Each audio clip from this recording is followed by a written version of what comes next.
खैबर पख्तूनख्वा में security forces की 3 कार्रवाइयों में 22 खारजी दहशतगर्द जहन्नुम वासिल।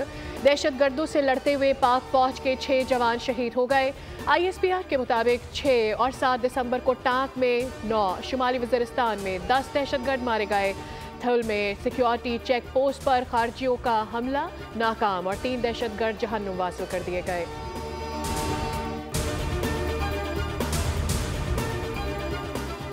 चैंपियंस ट्रॉफी पर बेहतर फैसले होंगे। मामले पर जूं ही पेशरफ्त होगी फौरी आपको आगाह करूंगा। आज ICC की मीटिंग मुलतवी हो गई है। चेयरमैन PCB मोहसिन नकवी की मीडिया से गुफ्तगू, कहा आने वाले दिनों में चीजें बेहतर होंगी, मायूस नहीं करेंगे, फैसला ICC ने करना है।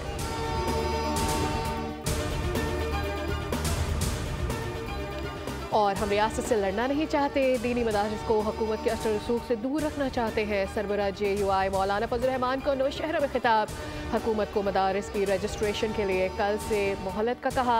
हमने नहीं, आपने हमारे खिलाफ ऐलान जंग किया है। मदारिस की रजिस्ट्रेशन चाहते हैं लेकिन हुकूमत से तसादुम नहीं। हम कहते हैं रजिस्ट्रेशन कराओ, ये नहीं कराते। हम कहते हैं हमारे बैंक अकाउंट्स खोलो, ये बंद कर देते हैं। ब्यूरोक्रेसी मदारिस को शिद्दत पसंदी की तरफ धकेलना चाहती है। सब्सक्राइब करें और बेल दबाएं ताकि कोई खबर रह न जाए।